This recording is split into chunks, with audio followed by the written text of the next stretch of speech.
Now, the final test that we're going to speak about today is the GAMSAT test. This test was originally designed as an entrance exam for the graduate entry medicine in Australia. It's been adapted in the UK for graduate entry medicine. Registration for this is around June to August, and the exam is taken around mid-September. This exam evaluates skills that you've gained in your experience so far in the different walks of life you've come from. So concepts that are usually tested are basic science, problem solving, critical thinking, and also there's a few writing essays like there are in the BMAT. This is one of the most costly test compared to the other two, so this one costs you around £262 at the moment. Obviously these are subject to change. Once you've taken this test, it lasts you for 2 years. So the GAMSAT exam lasts 5 hours and a half, so this test is no way a joke. There's 3 sections. So section 1 is Humanities and Social Sciences, section 2 is Written Communication, and section 3 is Biological and Physical Sciences. Now, a certain quote that I found from someone said, the GAMSAT exam is very long and is drawn out over the day. Remember to bring food on the day as it's a long exam. Focusing on section 1, which is Humanities and Social Sciences, this section is 100 minutes long. You get 75 multiple choice questions. It works out to be 1 minute 20 seconds per question if you work it out. This is testing your interpretation skills and understanding ideas of social and cultural contexts. You might be given text, you might be given some pictures, and then be asked to answer some questions based on those things that you're given. Common extracts that you're given in this section include non-fiction as text, fiction text, poetry, proverbs, quotes, cartoons, diagrams, and tables, and you'll be asked questions based on those things. Allocate time wisely in this exam, and remember to try to keep a good pace and not to spend too much time on any one given question. So section 2 is the written communication section, so you have 2 essays to complete in 60 minutes. This tests your ability for you to produce written essays and to form well-formulated ideas under pressure. The first essay is a more of an analytical essay. It focuses on social cultural issues. The second essay is more for personal nature, and examiners in these 2 essays are looking for good grammar, they're looking for your use of language and your essay construction skills, so how you structure on the content actually inside the essay. So you'll be given a number of quotes for you to choose from. So they say there's usually a range of 5 to 6 questions for you to choose. So an example might be, there is no avoiding war, it can only be postponed to the advantage of others. So in this you would have to use your own knowledge and understanding to form an essay response to this quote. For this essay section, you need to do loads of critical reading, newspaper editorials, so you can actually give a well-rounded essay. Also practice timed essays. It might be boring, but essay technique is really important. You will thank yourself in this section. Now the third section is reasoning in biological and physical sciences. It's 170 minutes long and 110 multiple choice question. 40% of this is chemistry,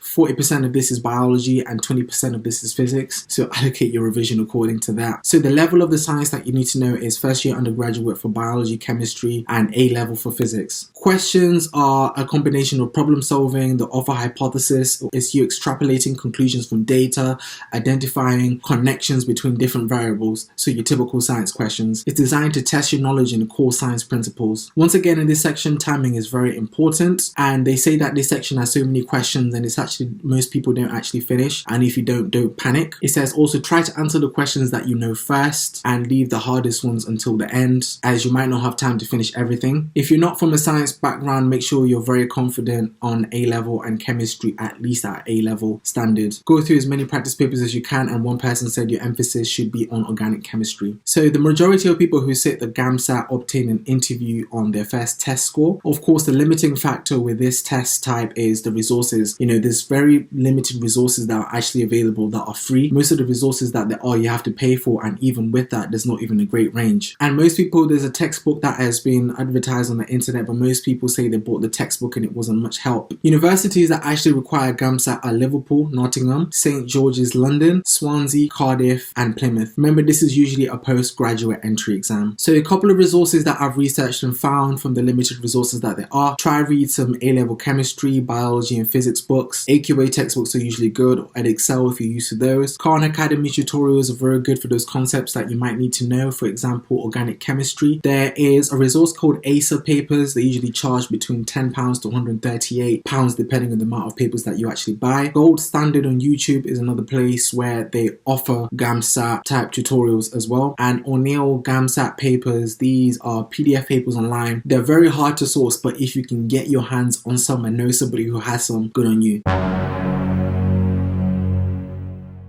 Just to summarize, there's the BMAT, UKCAT, and the GAMSAT. BMAT, the majority of all schools are undergraduate. UKCAT are undergraduate and postgraduate. GAMSAT is usually postgraduate. The two that involve you to write essays are the BMAT and the GAMSAT, but they also include multiple choice questions. UKCAT is purely multiple choice questions. Advice I would give to somebody who's looking at these admission tests and thinking about which admission test should I go for. Personally, I would say try to pick schools that require the same admission test, so you spend less time trying to revise for too many, so you can focus your energy on a limited amount of admission tests. If you have any questions or you have any queries, type the questions below, as this is a very brief overview. This is just meant to be an introductory into these admission tests, so you're aware of what they are, and you need to do further research for yourself into these tests for you to be fully well equipped to be able to undertake them. I also have a written document with this information that I've said today that is available for download. I've got a link off my website that you can get it from. Remember to subscribe with your email and there'll be a download link to the document available on the website as well. Remember to check out other videos on my application process, including work experience, writing your personal statement, also an A-level subjects to pick if you're not attending college yet. Keep no timing on. You never said bye, was subliminal. I was never in your plans, it was intentional. But it what we took of it went conventional. Hey, now you're international. No finger to the dial, but you never call. Do I ever cause your mind, guess you never know. But I wonder, over and over again.